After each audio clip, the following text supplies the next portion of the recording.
And then she immediately has a panic attack, and her acting out like her panic attacks is my favorite thing, because she just goes, no, no, no, no, no, no, no, no, no, no, no, no, no, no, no, no, no. She just goes, no, no, no, no, no.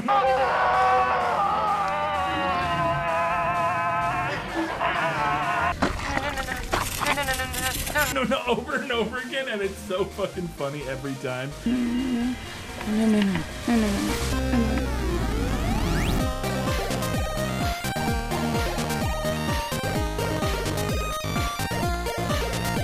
Hello, and welcome back to the 180th episode of Good Bad Media Show. Watch show movies, tell you to do. Your host, Mr. Brian Shiligo, joined as always the other host of this illustrious show, Mr. Hyle Kenton. Mr. Hyle Kenton. No, we're doing a 180 on everything. We're different people. This show is now calm and reasonable. We're going to be talking about good movies, actual good movies. Fantastic. I'm kidding. This film's a piece of shit. This movie, I don't know what this movie is, and I can't decide. I can't say entirely it's a piece of shit.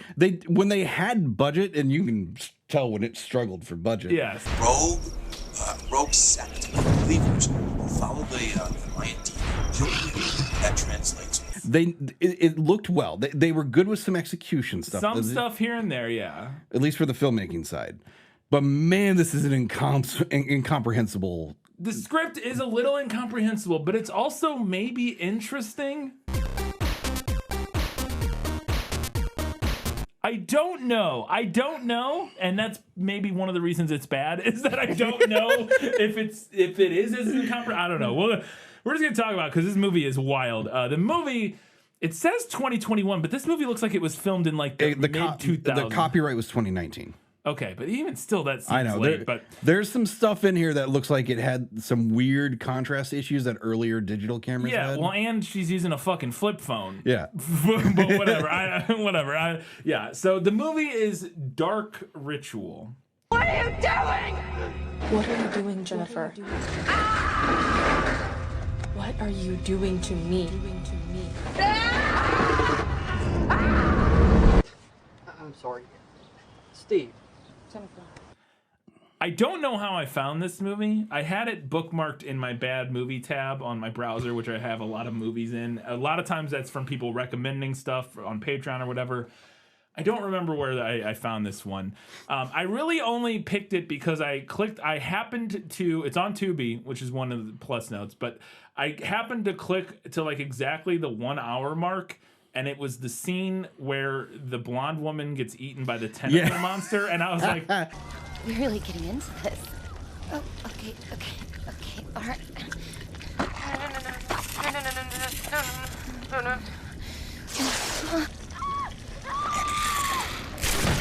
Oh, I'm okay, in. let's do I'm this. in on this. Yeah. And then the rest of the movie was wildly not that, and I was like, oh, okay, I don't know what's going on here.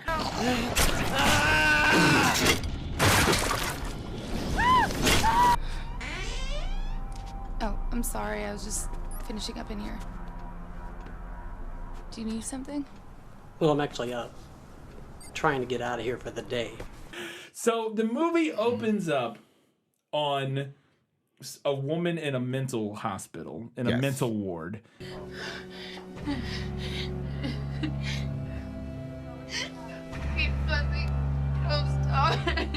Which is clearly just a normal room with a sheet hanging on the walls and some little like buttons glued to make it look like a padded wall. But anyway, she's in there and she's like freaking out.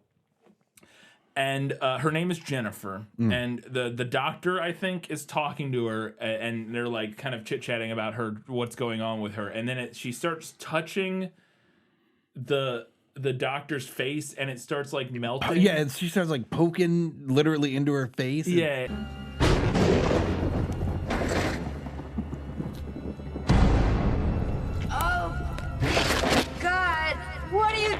It gets all gooey and melty and weird, and so she's clearly having some sort of psychotic break, and then also a blonde woman appears to yell at Jennifer, and this is, I believe, the one that's in like the nether zone, that's just like in heaven or something. I don't know.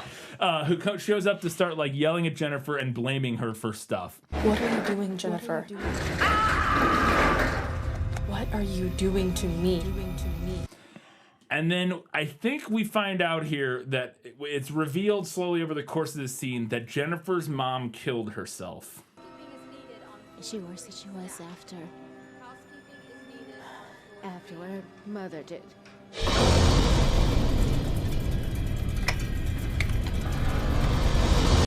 But we don't know what else happened there. Yeah. And that this, well, because then we cut out to the hallway, and it is this woman named Catherine, this blonde woman named Catherine, who I didn't know. I thought it was maybe her mom or sister or something. Christine? Or Christine, not Catherine, yes. She's their aunt. Yeah, we find out that is her aunt, which I did not realize for a long time in the movie. Their brothers, or their dad's sister. Yes, it is her dad's sister, and it is slowly revealed, which is one of the things that's kind of effective about this movie, and I don't know how much is on purpose or how much is on accident. It slowly feeds you the mystery of like the backstory and what happened in a way that's kind of interesting, because at this point we just know her mom killed herself and that there's some tension between the family members, but we don't really know what's going on. But like at the end of the day, what's causing the supernatural shit is irrelevant and this backstory are irrelevant to each other. That's the part that makes the movie make me think it's just bad and not particularly good. Because at first I thought, and we'll get into it, for a long time in this movie, I thought this was going to actually end up being not a weird monster movie, but in fact like a psychological and the thriller. Only way this makes that works, and the only way that it could make sense through the story, is if this is nothing but an unreliable narrative from her perspective. From Jennifer's perspective, yes. And that's, I guess that is true. It could still work in that regard. But and maybe that is what's going on, but it doesn't seem like it. It seems like actually what we're getting is a weird monster movie. A supernatural horror. Slammed together with like a psychological mental health thing. Which those two things don't work well together because they mix too much up. I think they can work well together, and I think this movie, if done a little bit like 30% better, could be an okay movie. It's as it is. I don't think it's a terrible movie. I just think it's a messy fucking movie that is really hard to understand what you're supposed to be getting out of it. Don't look. One thing is for certain. The medication that was working then, it's not working at all now. Dr. Nesbitt to admitting. Dr. But anyway, so the doctor's talking to Catherine, right? Is that her name? The blonde. Christine. I keep wanting to call her Catherine. Christine. And this is also the first moments that it made it very clear to me that I don't know why it is that bad directors only know about one type of shot. Either a bad director only does wides, single flat wides where everything plays out at once. What's that? Your yearbook. I thought Mom packed all these things away. So what, you need it for something? No, I was just thinking. About what? It's nothing really. Emma, what's wrong? I've just been thinking about how someone with so much potential could apathetically go through his life without even thinking about the people around him. Or they only do close-ups. This opening conversation is nothing but close-ups. It's just close-ups. They shove the camera right down their face. It's just up their nose, and there's no establishing. And now I think part of that is that we're working around the budget of they're not actually filming in a mental hospital or anything. The so crazy they're trying thing to hide is, that. a lot of the stuff they do, and I'll give them some impressive work here. They built a lot of their sets. Cody, get to Brian! Cody, get to Brian! Stop! You can tell that they have because of the work that they had to do to deconstruct. Oh yeah, there's some cool shit later in this movie, which we'll get to, and that's I actually have a lot of respect for the makers of this movie because they fucking went for it. I feel like they had a warehouse and they legit built these rooms. As sets. It in that seems warehouse. like constructed sets, or at least some of it. I think the front of the house is probably like a real house, and then there's other rooms like his bedroom and stuff, which are like sets or whatever. But I was actually like, all right, we'll get to that stuff at the end. But So immediately I have very little idea what's going on. I do think that's kind of intentional. We see that Jennifer's mom killed herself, and we also get like this flash, this psychotic flash of that her dad is there, and also like ooey gooey, something happened to him, but we don't really know what yet. And Jennifer is just having a complete mental break. And then we hit in this psych ward, and then we hit the opening credits. And these opening credits are making me lose my mind. Yes, it's the same notes. It is the same, like, 3-second violin riff over and over. Like,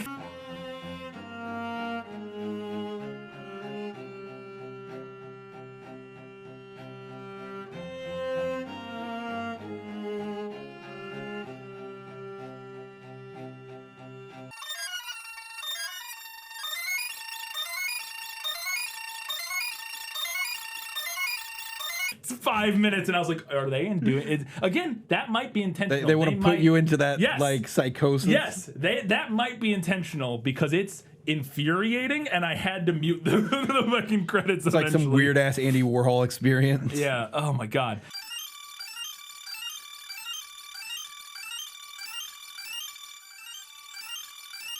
And then after the credits, we cut to 3 months earlier. So now we flash back to see how Jennifer ended up in the psych ward, I guess.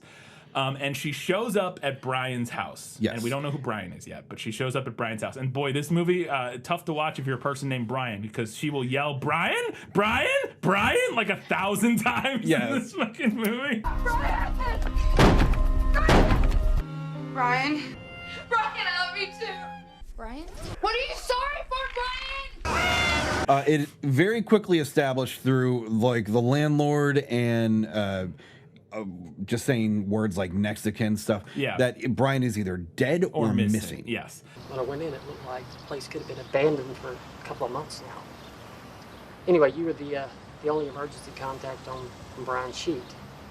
Just me, nobody else? And the landlord's this creepy motherfucker with dyed blonde hair. He is one of my favorite characters. He's great. He's great. He's briefly in the movie, but she shows up and he's like, "Yeah, hey, you were the only emergency contact. The house smells weird. I got to get it cleared out so I can rent it again. We don't know." And it's implied very quickly that Brian's like just missing, like he just disappeared, and they don't know what happened to him.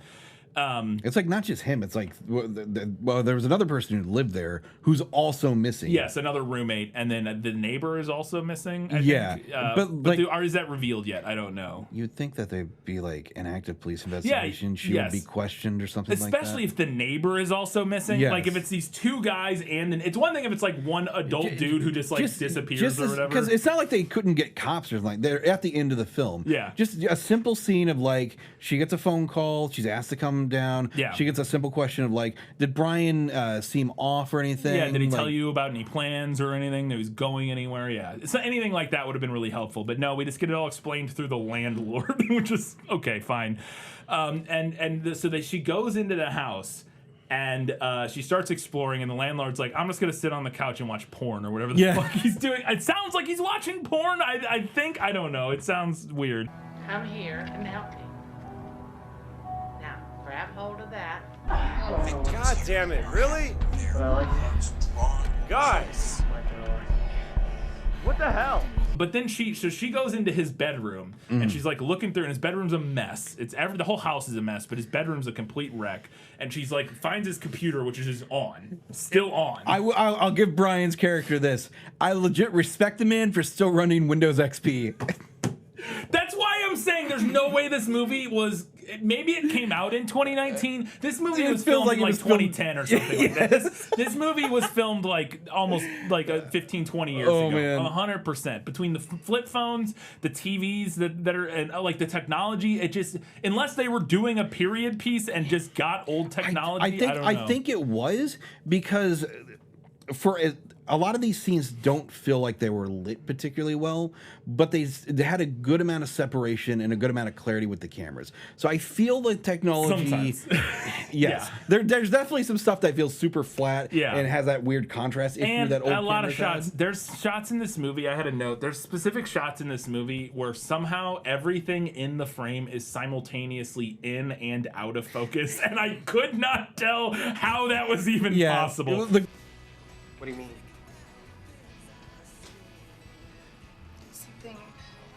grabs him.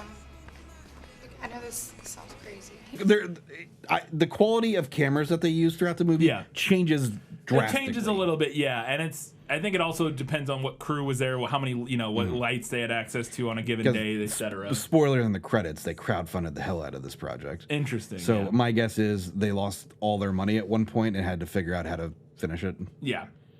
But, so she sees on this computer this video that says, urgent, watch me, or something like that. And she watches it, and it's just a flash of Brian going, Jennifer, if you're seeing this, get out now. You can't stay here. Don't stay here. Ah!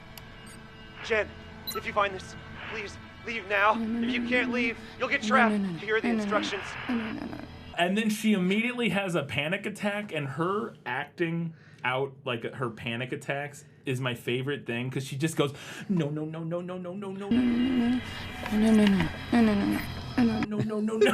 She just goes, no. No,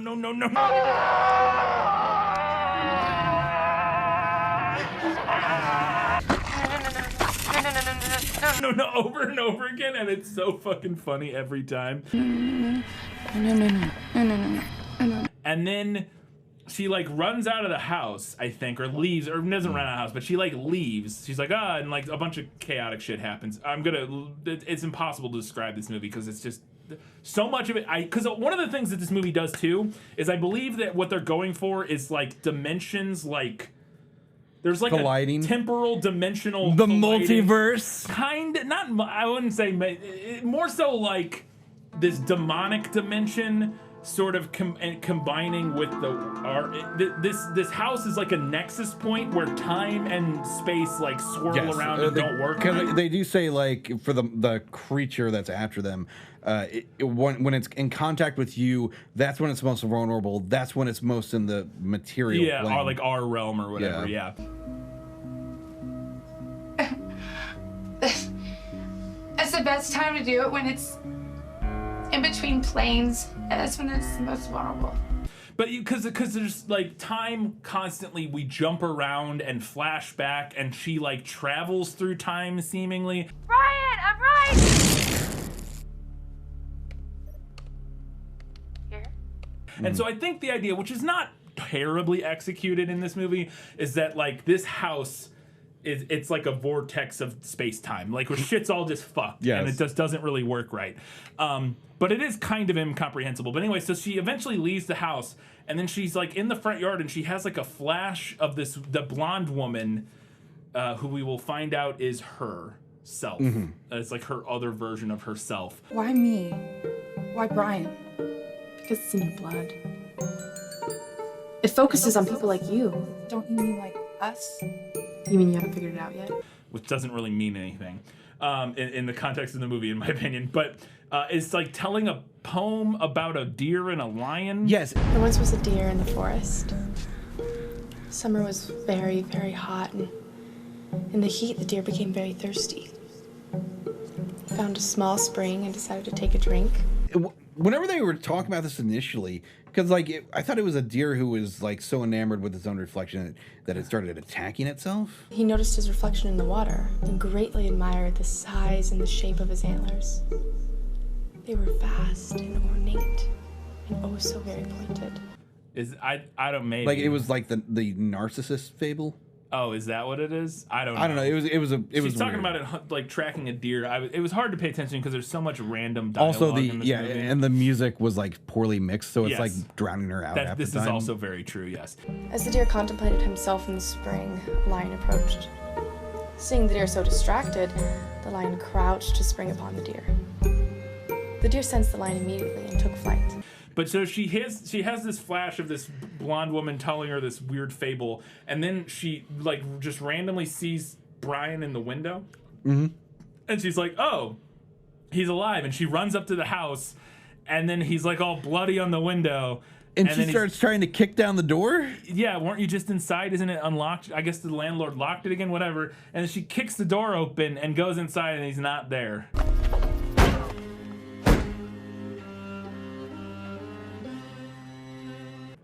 It's like, okay, what is happening? Brian, what are you doing? Stop fooling around. Come on, sis. We can play catch. Hey, bro. Just you and me. It's incomprehensible. And then I love that she then opens the window that he was on, and she drops a Tim Robinson, what the hell? What the hell? What the hell? What the hell? What the hell is that going on out there? What the hell is all this stuff? What the hell are you talking about? She drops a what the hell that is so... Oh my god, it killed me. Anyways. What the hell? Brian shows up again in the house, and he's like... He looks like a mutant. I don't know what... He's like got like his face is like melting. Yes. He's got like a glove on, a Very baseball clear glove that yes. just looks like he stuck his hand into a rotisserie chicken. Yeah, like a vat of acid, and then into a rotisserie chicken oven, and it's just all. And he's like playing with like guts or so. He's like picking up and squeezing. Want to like, play catch? Gooey stuff. Yeah, and this is. There's some interesting ideas here because it's their childhood. They played catch together, and so Now, like okay. Something I want to bring up, and you might not have seen this unless you looked at the credits. The little girl who plays Jennifer in this, like as a young Jennifer. yes, as young Jennifer, Okay. is the same actress as the different version of Jennifer who's reciting that story of the stag. That is how long it took them to shoot this film. That doesn't even make sense. I know. I was like, wait, what? And then I saw it in the credit. It said younger Jennifer / alternative Jennifer, and it's the same actress. If that's true, that's insane. They would have had to, which would make sense for It'd the be like technology. it'd be like stuff. a 10-year delay. Yes, that they filmed this. Yes. So here's what I think happened. I think they shot this movie in like 2010 or whatever, and realized it was an incomprehensible nightmare. Yes. In the edit, and like gave up. I also think that they didn't have the technology to do their special effects at the time. Yes.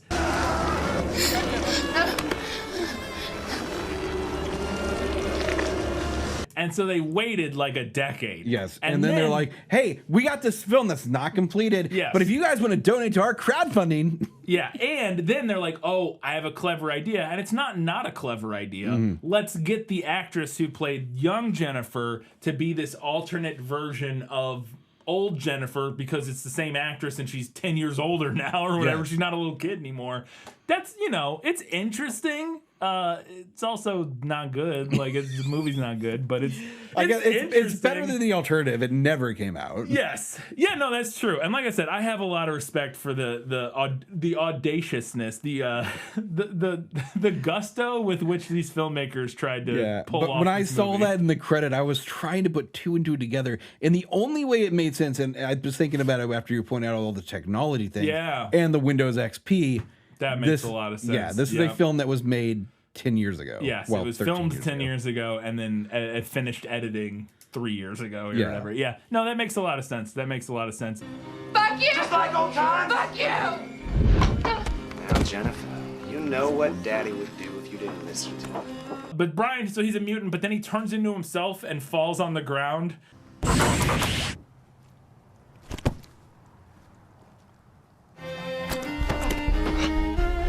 Jennifer, please listen to me. And Jennifer runs over, and he's like getting pulled through a door, like some demon like grabs him and is pulling him, and then she wakes up and it was all a nightmare. Maybe I don't. No! Brian, I love you too. Again, the movie, if it is intentionally doing this, works kind of effectively in making you feel like you're fucking having a psychotic break. Because you do not understand what is happening. Your brain hurts. Yes. But then she pulls out her flip phone and calls Christine. Or no, she has a voicemail. She wakes up, she goes to the bathroom. She has a voicemail, I think from her mom, that she like saved on her phone or something like that. Hi, Jennifer. It's me. I know you probably had a really rough day, and I probably shouldn't have let you gone to the house by yourself. And then in the middle of it, like mutant Brian cuts in and is like, "Get out of here! I'll leave. You can't burn." Whatever. I was like, "What is happening?" Help me, Jen. Help me. Please, I can't breathe.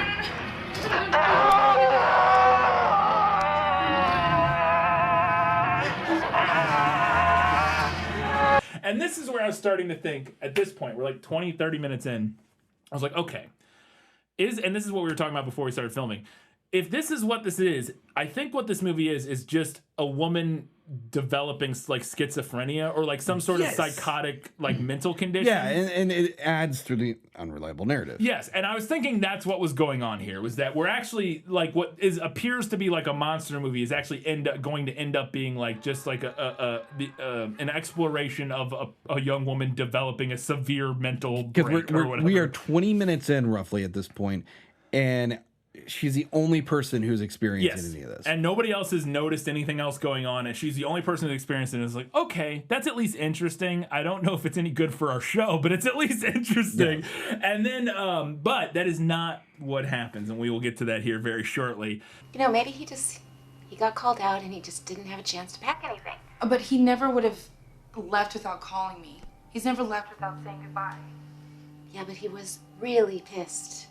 We find out in this scene that Christine, the older blonde from the beginning, I thought was her sister, but then I'm like, oh, and then they keep talking like, okay, no, it's her brother's sister, because she says like she has this thought of Christine saying to her, your whore mother killed my brother in cold blood, so brother for brother. Your whore mother killed my brother in cold blood. So brother for brother. So she thinks that Christine wants revenge for the death of her father. Yes, who was Christine's brother. It's so confusing. It's very confusing. Anyways, so she thinks Christine is like mad at her, and again, this all plays into the like her own like mental, neuroses and stuff like that. I was like, okay, I can see what's going on here. She falls asleep, and then Brian calls though, and I was like, okay, well, that like sends a message or something. Or I thought it was a phone call or whatever. It starts vibrating, and it's like from him, and she's asleep. I'm like, okay. But if that's the case, we're not from her perspective anymore, and she's getting a phone call from him. That makes it confusing. Like Shutter Island. Then we cut to the next day. And we're introduced to Camo Headband. Yes.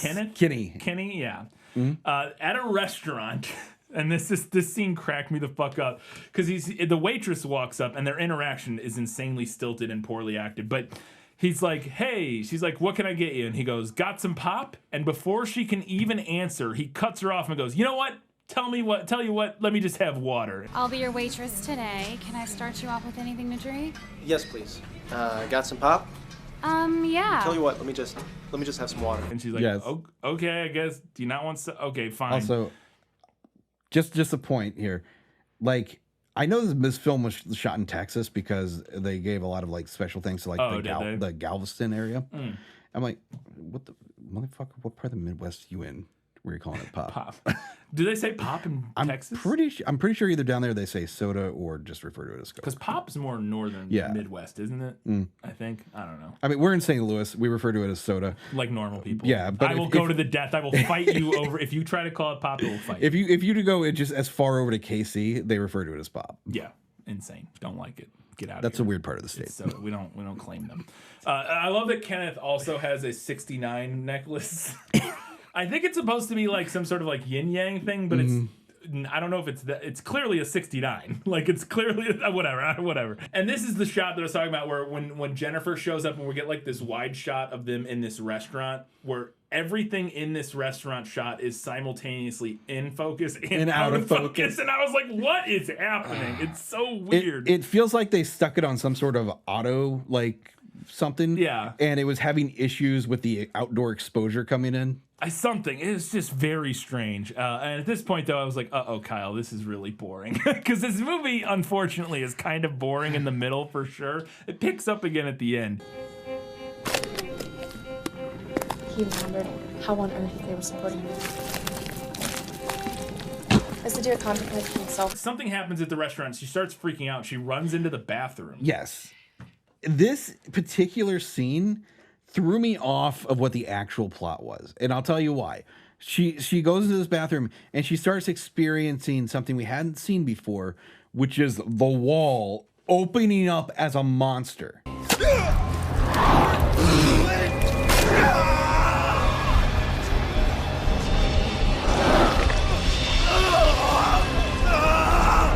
Well, first, fucking, she touches the mirror and Mirror Brian explodes out of the it. mirror, and it's insane and cool. Jennifer, please help me.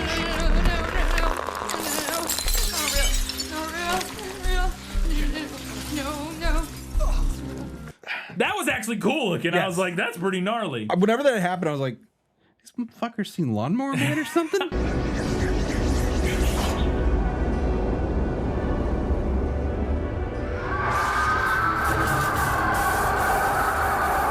It was pretty cool. He comes out of that mirror and then he like shatters, and I was like, holy shit. And then she's in the bathroom, and then the blonde cat, what is her name? Christine? Yes, Christine. Fuck, I keep wanting to call her Catherine.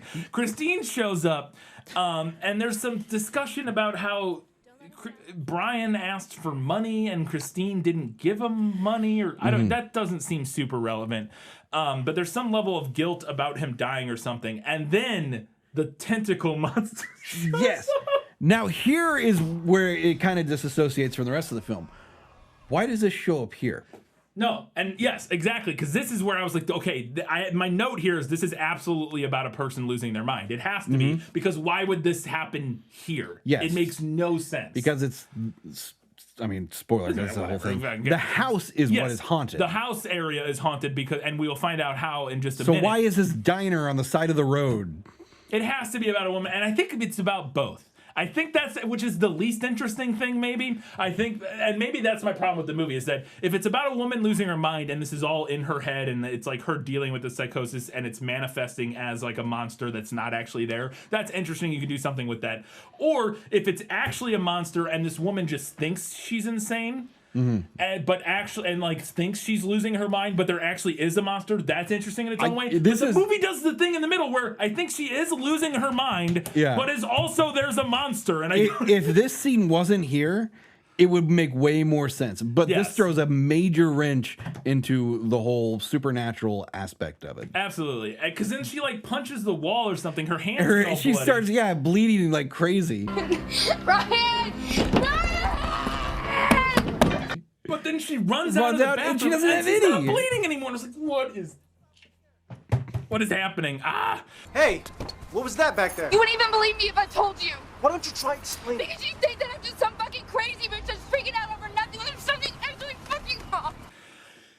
Then we cut to the next day, and Jennifer and Headband are going over to Brian's to get his stuff. Ken. I just keep referring to him as Headband. It's He great. has a headband the whole movie. He wears like a camo headband or a colored headband. As they're going in, she says all of her concern about all the freaky things that are going on. Yeah. And so whenever he's like coming around the other side of the car, he gets his James Bond pistol. It's literally a Walther PPK. Nothing. Just grabbing something. Why are you taking that if you don't think anything's wrong? Sometimes things go bumpy. So they get in the house, and again, the landlord is there, like watching porn or whatever. I don't know. He just sits. Now on the couch. enjoying my favorite movie, Peter, Channel 9, breast exams. Breast exams. Hey, Peter, man. Check out Channel 9. It's the breast exams. Woo! I was like, okay, 100% Headband is dying in this scene Oh. because he has this whole monologue where he's like, look, Jennifer, everything's gonna be fine. Maybe you're right. Maybe I'm just freaking out. Jennifer, it's gonna be all right. Let's just get out of here ASAP. We're gonna make this all work. Yeah. I'm like, okay, yes, He's got that same Sam Jackson scene in Deep Blue Sea. Yes, yeah. It's like, we're gonna be fine. We're gonna get out, and it's like, okay, this guy is definitely going to die. We're going to pull together and we're going to find a way to get out of here. First, we're going to seal off this. Then he goes to the bathroom and he calls Christine. And he's talking to Christine, and I thought maybe something nefarious was happening, but I don't think it's nefarious so much as he's like trying to keep her in the loop about what's going on with Jennifer. Also, this conversation that he has with Christine, I'm like, did Christine have like a fucking like foster home open or something? But Chris, I'm really getting worried about Jen. I think this is all going to her head. I think she had another episode today. We were having lunch at Do you know if she has her pills? Because like the way he was describing it is, well, you felt like you were kind of like raising me too. Yeah. Whoa, hold up. You're like a mother to them. To me, even. I don't know. It's very strange. I guess because he was friends with Jennifer and like always with, and we find out that Christine like adopted Jennifer, essentially, and raised her. So I guess Kenneth like maybe spent a lot of time over there as a kid or something. So it kind of felt like a second mother. I don't know. It's very strange. Also kind of boring throughout all of this. Well, that was then. This is now.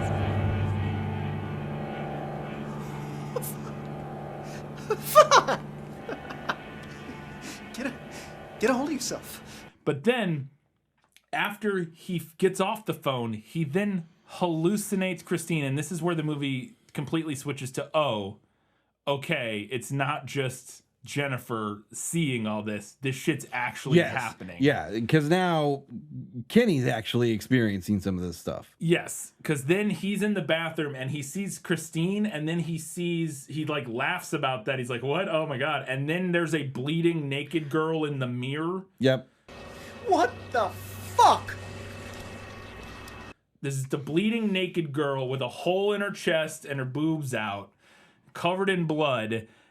And we find out, and then she gets grabbed by the tentacle monster in the wall. And I will say this, the tentacle monster effect, while not great, could look a lot worse. Yes. It could look a lot worse. Which is why I'm thinking, well, it's one of the reasons I needed to wait so long for technology to get up to that point. I think that is very likely.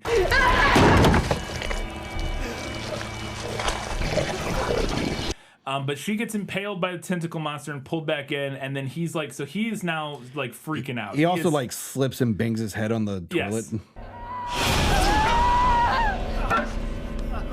Yes, but that is after all of this transpires. And then he gets knocked out. But he sees all that before because I was like, if he's hit his head and then saw this, then we can still be in the You'd be like, oh, he's just but no. This is before he hits his head.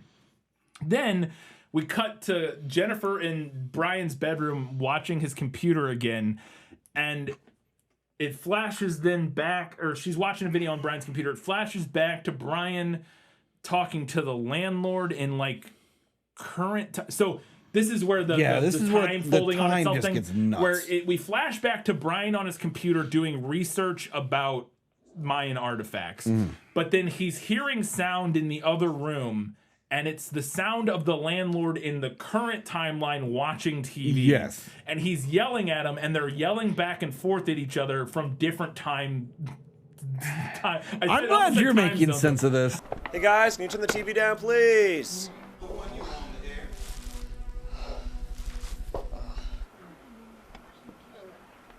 Seriously, guys. You guys need something? I think that's what's happening, though. And I think that's what's going on. And again, I was like, okay, I get the idea that this house is like the timelines and dimensions are breaking down and bleeding together. It's interesting. This is not perfectly well executed. Also, this is like 35 minutes into it, and we're just now getting a hook beyond this woman's crazy. Yes, now we're finally exploring what the actual narrative is here, which is that Brian was into Mayan artifacts. And he's watching this like video of this guy going over Mayan artifacts, and we got up to a flashback of these Mayan, and it's just a bunch of white guys with face paint on. I don't know if they're all white, but it's just a bunch of guys in face paint, like it's in like terrible CG sets doing like it's incredible. Like the guy who's giving like his demonstration about all these artifacts they found and stuff. It's like we got this ritualistic sacrificing axe that's used to like crack skulls and whatnot, and then we have this unbelievable fossilized heart. Yes. That's a whole different level of thing. And he's just like holding it in his hands. He's like, we got a fossilized heart. We have an actual fossilized human heart. And somehow Brian gets this stuff. Yeah. Because Brian has the axe, or the whatever it is, and he keeps holding it up, this axe that he has. Meanwhile, the landlord gets grabbed and sucked away by something. Yeah, it looks like he got sucked into the TV.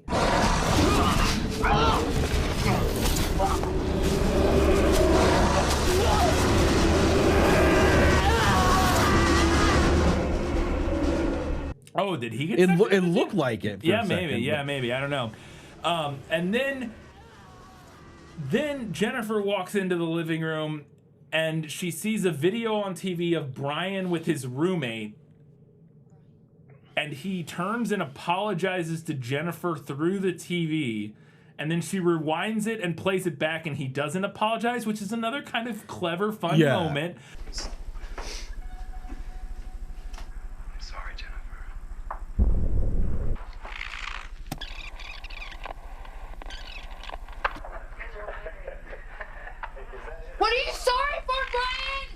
and then she gets sucked into the TV. She gets like mirror worlded into the damn thing. I was like, what is happening, Kyle? It is insane.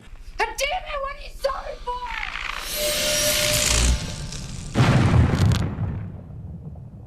Hey, is that it?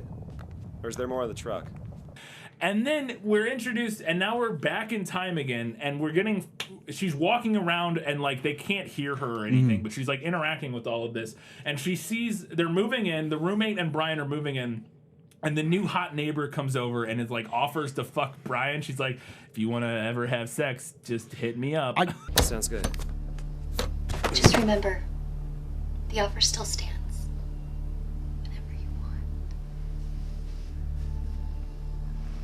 I will say, out of all the things in this film that are weird, nonsensical, hard to buy in, or hard to get in, hard to believe, the most unbelievable thing is that Brian's roommate is a fucking med student. Is that guy supposed to be a med student? I missed that entirely. He's a fucking idiot. Yes. Yeah. Smoking hot. I'm about to just...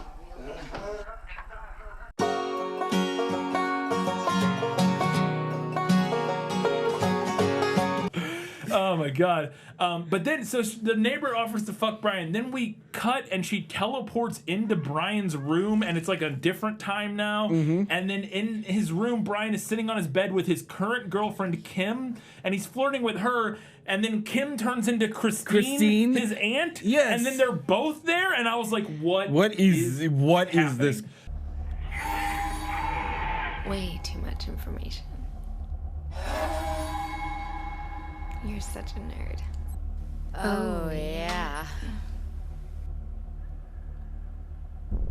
But I also think part of this is that I think there's allusions to the idea that there's some weird past trauma with either her dad, like, sexually abusing her, and maybe Christine also sexually abusing Brian.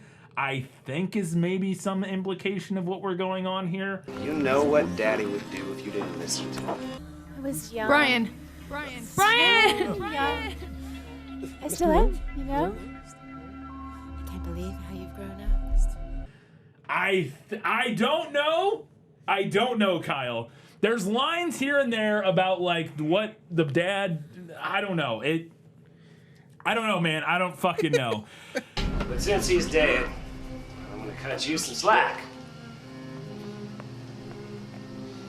Now, come on over here and give your big brother a hug. And then, like I said, it's pretty much unfollowable. Then she watches Brian tell the roommate, who's a terrible actor, about their childhood. So, how do you end up with crazy Guatemalan axes? Sounds a lot cooler than med school. Yeah, well, eventually you and Liz are going to be making a lot more money than I will, so I wouldn't get too sucked in by all this stuff. Trust me. Oh, and because I think this is the scene maybe that made me think the whole trauma with the passing. They talk about how in their childhood Jennifer got committed, but this was after she saw her mom kill herself and her dad. She kind of withdrew. You know, after our parents died, she got really depressed.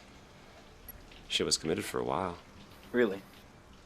Yeah, what started out as nightmares slowly became reality. Oh, how do you mean? Then they tell that whole story, and then they just like, oh, let's check out these Mayan artifacts, and then fucking dumbass roommate picks up the axe. This axe doesn't look sharp at all. And just runs his thumb and down it. Bleeding like nuts. I wonder how they did that. The blade ain't even... Jesus. Oh, dude, that's a lot of blood. Whoa. And for some reason, Brian just had the mummified, fossilized Mayan heart On the artifact ground. laying on the carpet underneath him. And it gets blood on. Apparently, blood activates a fossilized heart. Yes. And then this paper mache heart starts pulsing, and I was like, oh, thank God, maybe something will finally happen, Kyle. So this scene of this heart coming to life reminded me of, I'm not sure exactly where it is in our studio. It reminded me a little bit of some Rock and Roll Nightmare props. Oh God, that is hidden in I don't even know where that is. Yeah, I wish I would have remembered it beforehand. It would have been great to bring We've it up. actually never showed anybody that because it's like falling apart entirely. Who would have known a 35-year-old prop or something like that? It's just spoilers. We purchased the chicken demon. chicken in the refrigerator from Rock and Roll Nightmare. Give me a second. I'll see if I can find it.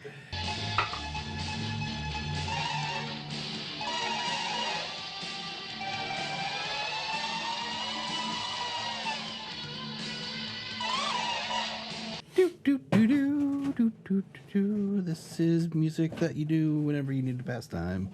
I will say it's like completely falling apart, and I don't know if I'll be able to take it out of the bag. Yeah, just keep it in the bag. Oh no. There it is. Oh man, that is getting rough. Completely disintegrating. Yeah. Because it's foam latex from the 80s. Yeah, but we got a little piece of Good Bad history from. So we haven't done anything with it. I've actually bought a display case for it specifically, but I don't know how to make it not completely fall apart. So, but we do have the chicken from Rock and Roll Nightmare. So there you go. If anybody is like a foam latex master and knows how to keep it, if we can do something with it, so it I know we can't restore it probably, but if there's something we can do with it to make it displayable, I don't know. Anyways.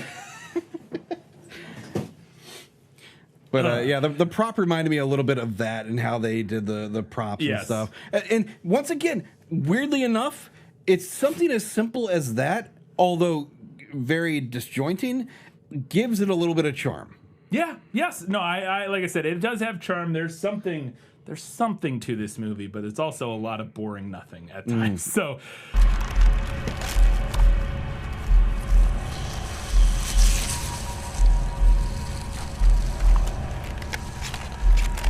And then it sprouts tentacles and crawls into the fucking wall. And I was like, all right, let's go. I'm ready. Let's do it. And there's also pretty effective editing in this where like she'll be talking to somebody and try to walk up to them to like get their attention, and then it will cut and she'll be in a different place in time. And some of that editing works pretty well as she's like kind of tripping through time or whatever. Everything's fine. Ryan. Right? Why am I here? Headband shows that he wakes up, goes out to the living room, and sees Jen in the TV. And he's like, what the fuck? You're in the TV? What is happening? Holy shit. What the fuck is going on? I don't know, Ken. Just get me out of here. And he's watching, and then it flashes back to the neighbor and the med student dude, the roommate. Yes. And they're getting kinky? Yes, they're getting ready to have sex, but it's like a sitcom now. Yes. Who are those people behind you? Hey, you know you look sexy when you do that? When I play air jumps and take notes? Yeah. Seriously? Yeah, there's a laugh track and everything. There's a laugh track and everything, and she walks in and they're like, woo! And then like there's like a laugh track, and she like watches them have sex, and then for a second, or start to like make out, and then surprise, the tentacle monster shows up. Yes. God. It's happening again. What? What's happening again? Trust me, you don't want to know. Just get me out of here. But I don't know. And this is the scene that I clicked randomly to and was like, all right, let's watch this. This woman just gets, both of these people just get impaled by this tentacle monster. And I love we get a couple shots of like a latex, like a rubber tentacle like squirming up or whatever. And then we get the, and Jennifer tries to warn them, but they like won't, because it's not, she's not in the same temporal existence she's like, or whatever. She's like phasing through them. Yeah, she can't do anything. Guys! Seriously, look behind you! Guys! And she reverts back to her no again, just like hiding in the corner. No. So they get murdered by the tentacle monster. It's incredible. And there's this great little detail that is very funny to me where all of a sudden hot neighbor's clothes are just off, and she's now shirtless, but she still has her shorts on when she's getting impaled by this monster. And then it cuts, and she's running out of the bedroom, and she's now in her underwear. I was like, did the tentacle monster take off her shorts? Well, it is a tentacle I was monster. gonna say, if I know anything about tentacle monsters, the answer to that question is a resounding yes. But yeah, yeah. But yeah, she's just like magically has in her underwear now, running around naked, bleeding or whatever. And then I think Brian's actual girlfriend Kim gets grabbed by a tentacle monster at some point. And then after that happens, we see him record the warning video that we saw earlier. It's all very incomprehensible. Yeah. Brian! Jen, if you find this, please leave now. If you can't leave, you'll get trapped. Somebody, Christine appears to Brian and is like, hey, are you gonna let me die just like your sister? Just like you let your sister watch your mother blow her brains out. And then Jen tries to convince Brian to leave while an evil manifestation of Christine is trying to convince him to stay and die. Brian, don't listen to her, okay? It's not Christine. Hey, Brian, I need you to leave now. And I don't know what's happening. A cat just knocked something down inside. Hopefully nothing important.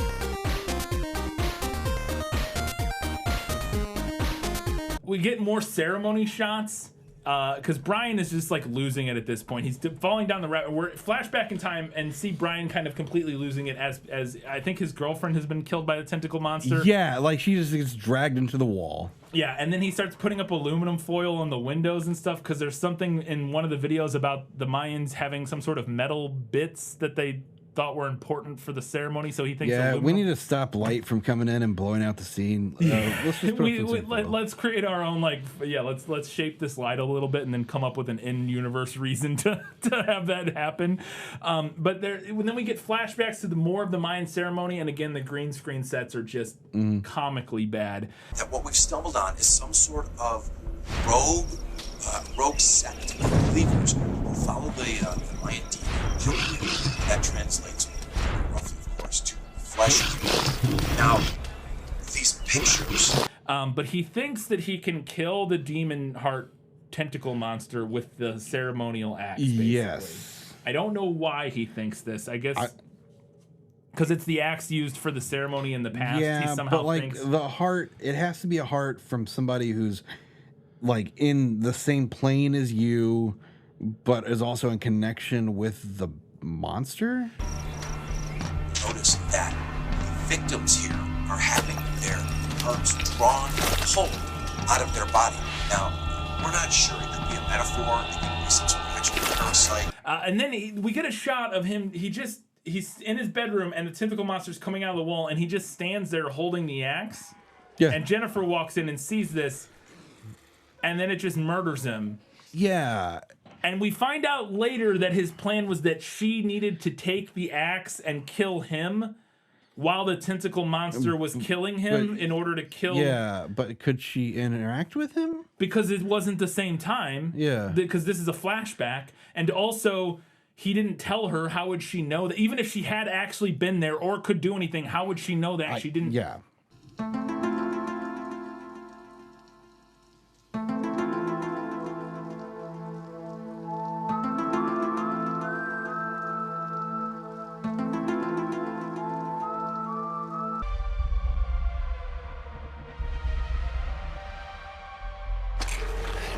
Jen, so let's get this over with. None of it makes any sense. He gets a glowy demon face though, which is fun. His eyes like brrr, he like turns into the glowy demon. You should have ran, Jen. Because now you're mine. Then we revisit her parents dying again and find out again. We see that Christine adopted Jen. Mom?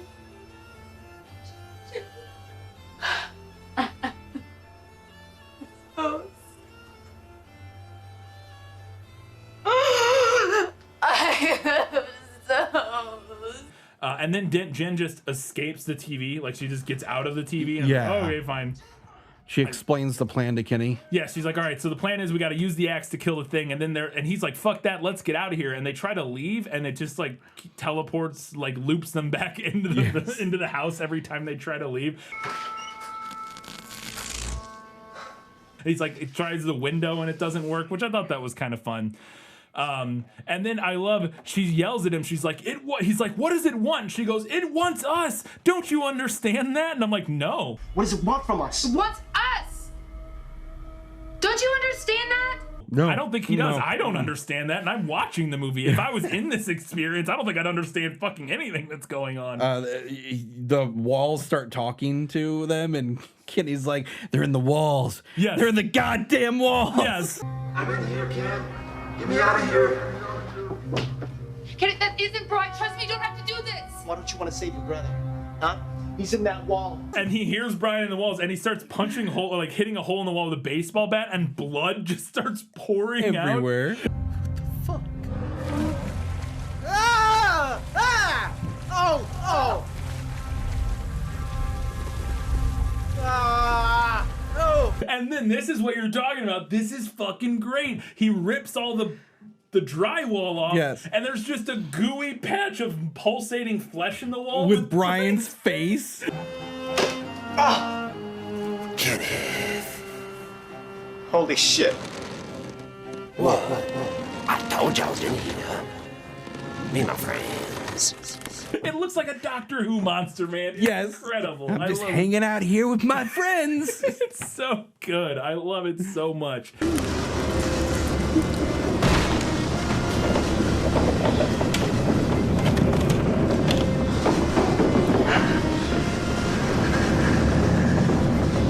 Oh, that was great when he's just like in the wall. I was like, okay, good stuff. And then he pulls out a gun because then the tentacle monster pops out of the wall, I think, again, or whatever. He pulls out a gun and just, I don't know if he actually shoots it or not, or just threatens somebody. It doesn't do It doesn't matter because he doesn't do anything with it. Yeah. So initially the plan, Jin was like, I'm going to sacrifice myself. You got to kill me with the axe to kill the monster. And what ends up happening is that Kenneth gets grabbed by the monster and she has to kill him. And right before this happens, though, all the women from Jin's life show up. Christine, her mom, and I think the psychiatrist, maybe, show up and, like, basically shit talk her and are like, you can't do it. You're too weak. Get it back. It's not alcohol. It's in your blood, baby. She's right. It's in our blood. It's in your blood to be weak or whatever. Kalima. It's great. I actually kind of like this scene because then fucking Brian crawls out of this, like a Brian without a face. That's just like he's like crawling out the end of this like weird monster.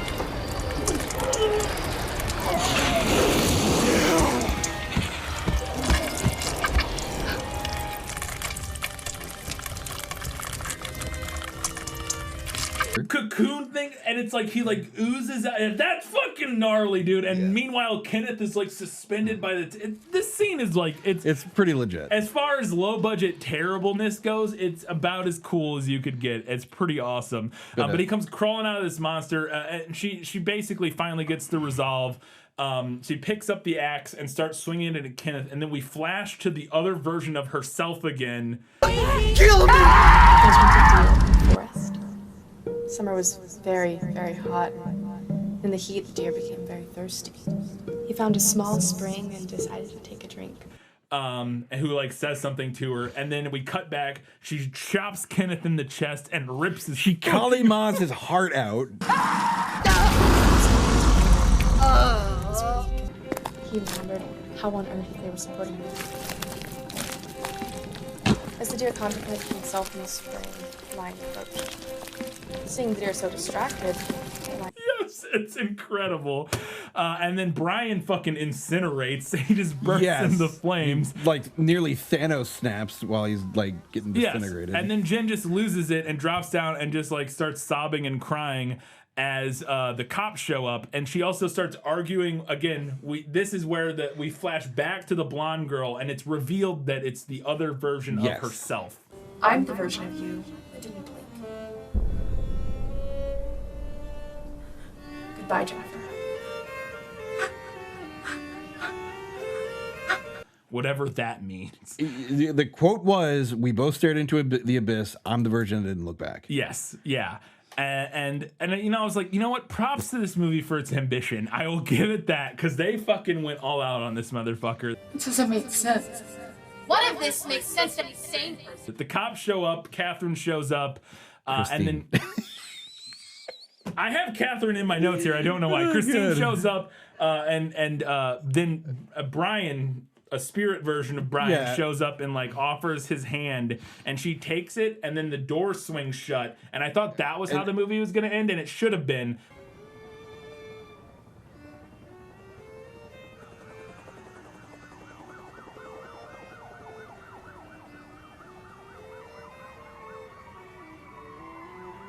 But then we cut in for one more shot of Jennifer like looking right down the barrel of the camera.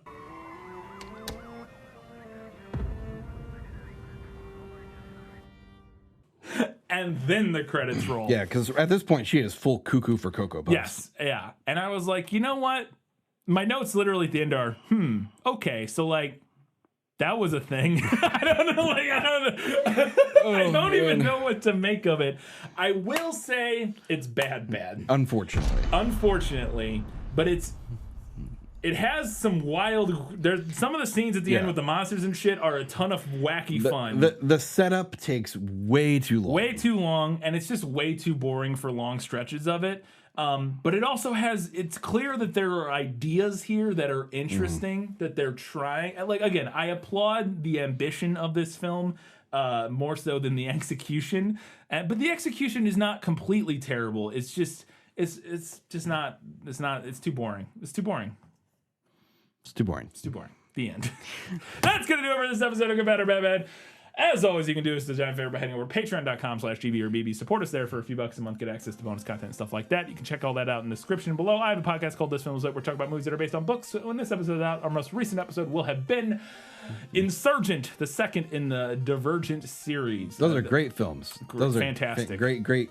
Really good movies. Yep. That is our summer series for 2023. So if you want to hear about that, you can do that. We also have merch. Just head over to tpublic.com, search for Quantum Physics or Good Bad or Bad Bad. All, again, link in the description below. You can buy your own merch. We also occasionally stream on Twitch. Check that out over there. And I believe that's all we have time for. That's the end of this episode. Until next time, keep watching movies. Just not Dark Ritual. It's... Watch there's like a section at the 1 hour mark, and then at like the 1:15, there's like two. You know what? Never mind. You just watch the reviews. You saw the. How